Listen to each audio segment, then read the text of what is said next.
पूरा ब्रह्मांड गर्म और काफी अस्थिर था।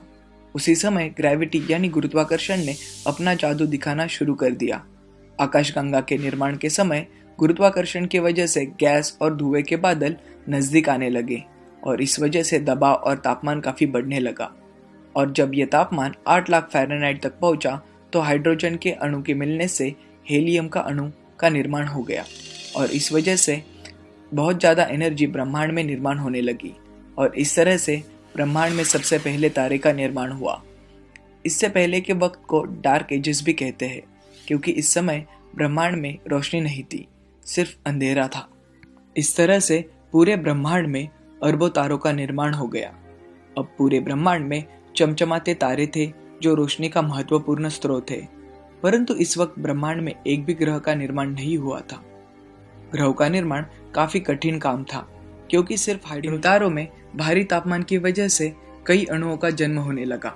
हाइड्रोजन से हेलियम, हेलियम से लिथियम और उसके साथ साथ कार्बन, नाइट्रोजन जैसे कई अणुओं का निर्माण होने लगा। परंतु अभी भी ग्रहों के निर्माण के लिए कई भारी पदार्थों का निर्माण होना बाकी था, परंतु इनके निर्माण में ज्यादा ऊर्जा की जरूरत थी। यह सारी ऊर्जा तारों के टूटने से बनती है।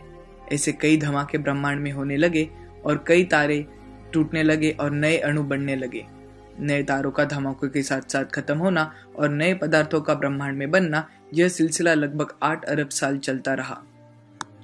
इस 8 अरब सालों में कई सारे नए अणुओं का निर्माण हुआ। ये तो एक नई शुरुआत की तैयारी थी। 8 अरब सालों तक चले इन धमाकों को सुपरनोवा भी कहते हैं।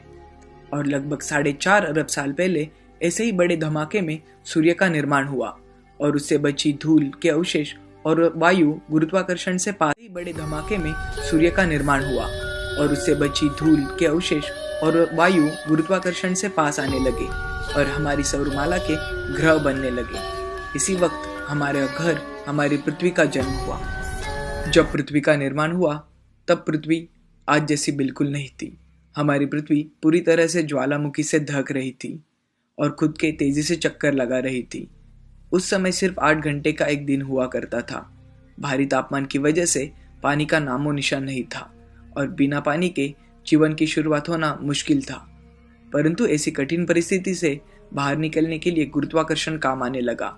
गुरुत्वाकर्षण की वजह से भारी लावा केंद्र की तरफ जमने लगा और बाहर हल्के पदार्थों से पृथ्वी का बाह्यावरण बनने लगा और इस तरह से जमीन बनने लगी।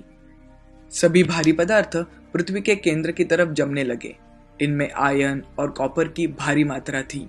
इसके वजह से हमारी पृथ्वी पर इस बीच कई सारे धूमकेतु आके टकराते थे। इसी बीच मंगल ग्रह जितना बड़ा धूमकेतु 2500 माइल्स पर आवर की गति से पृथ्वी से टकराया और इस भारी धूमकेतु का बहुत सारा हिस्सा पृथ्वी में समा गया, परंतु काफी भारी मात्रा में जलता ज्वालामुखी अंतरिक्ष में बिखर गया। आने वाले सालों में गुरुत्वाकर्षण की वजह से यह सब पदार्थ इकट्ठा होकर हमारी पृथ्वी का साथी और हमारी पृथ्वी पर जीवन होने के लिए महत्वपूर्ण चांद का निर्माण हुआ। चांद के निर्माण से पृथ्वी का वातावरण काफी बदल गया। चांद की गुरुत्वाकर्षण की वजह से पृथ्वी स्टेबल होने लगी। उसका खुद की परिक्रमा करने की गति कम होने लगी और तब जाके एक दिन 24 घंटे का बना।